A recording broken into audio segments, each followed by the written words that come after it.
Let's start with offensive speech, what's legal. I'm not a lawyer. I certainly couldn't trump Alan. Very hard act to follow. But I do take this question to be about the content of certain kinds of speech or publication. Content that apparently offends some individual or group of citizens. And it is, I take it to be more of a normative question, asking about what ought to be the legal limits of free speech, what sorts of offensive speech should be protected or restrained, and who should have the authority to regulate or sanction speech.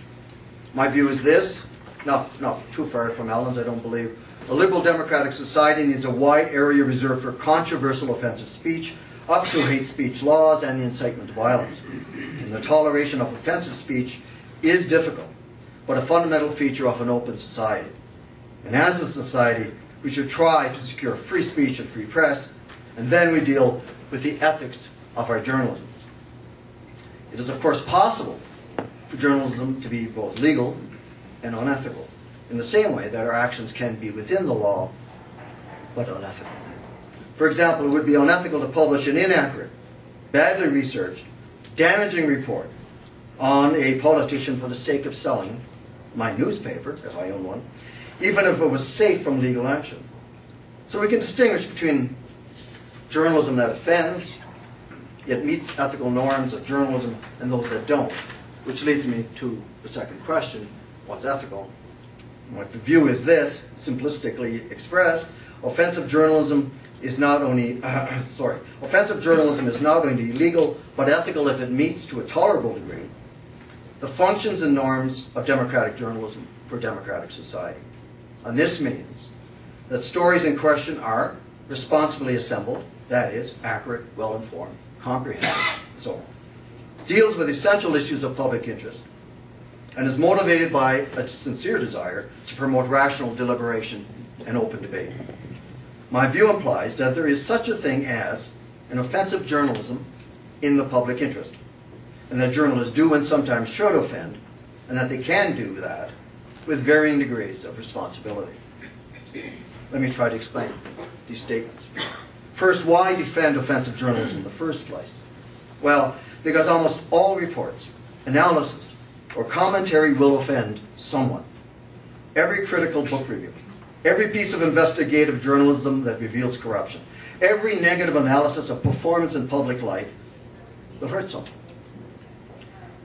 will offend someone, and will do some damages to some degree, the party that is placed under the critical lens of journalism. So democratic journalism, ethically speaking for me, cannot mean simply do no harm, ever. Instead, the principle should read, I would suggest, be able to justify the harm caused by one's journalism, and where possible,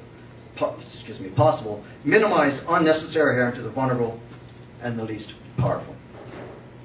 Now, the principle of democratic journalism also, I don't think, can be expressed as simply do not offend.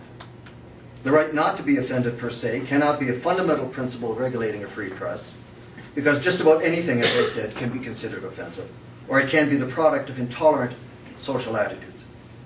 There are trivial cases of being offended, such as a report on tonight's proceedings that mentions my very old-fashioned hair and clothes.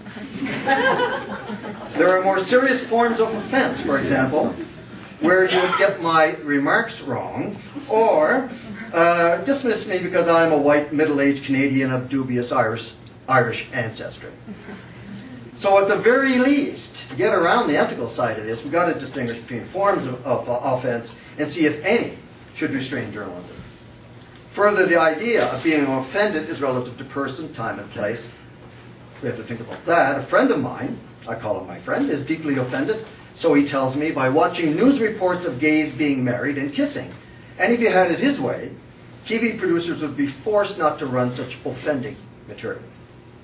In addition, an emphasis on being offended as one aspect of reporting, it sometimes ignores other and stronger duties of journalism.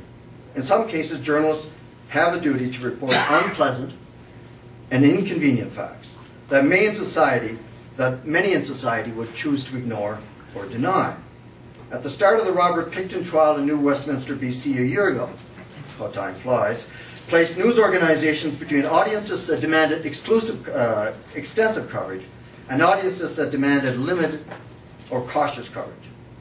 Some callers to broadcasters suggested that the news media shouldn't even cover the trial because the testimony, gruesome though it be, was certainly offensive to them. Should journalists serve the public by taking surveys of the opinion of a majority or a vocal minority about what they find offensive? This might be true, or acceptable in my view, if journalism was only a matter of selling a consumer product like selling shoes, although I am aware of the consumer trend in news media. Why should a shoe store offend anyone, especially not their customers? However, journalism, in my view, serves the public not simply by pleasing their customers, but also fulfilling a vital democratic role and criticizing institutions and being critical public informers. For example, in times of war, some members of the public may want reportage to be uncritical and patriotic, bordering on propaganda. Sometimes journalists must offend audiences to make sure that an otherwise reluctant society looks into a dark social problem.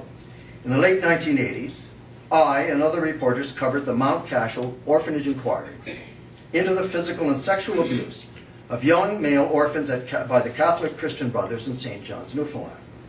Throughout this sad event, I and other reporters were accused of sensationalism, exaggerating the problem, undermining institutions, and I would say it was only the constant day-to-day coverage of sickening, offensive details of the abuse at the inquiry that finally started some people around me to stop blaming me and other reporters and admit that perhaps there was a serious problem at the heart of society here.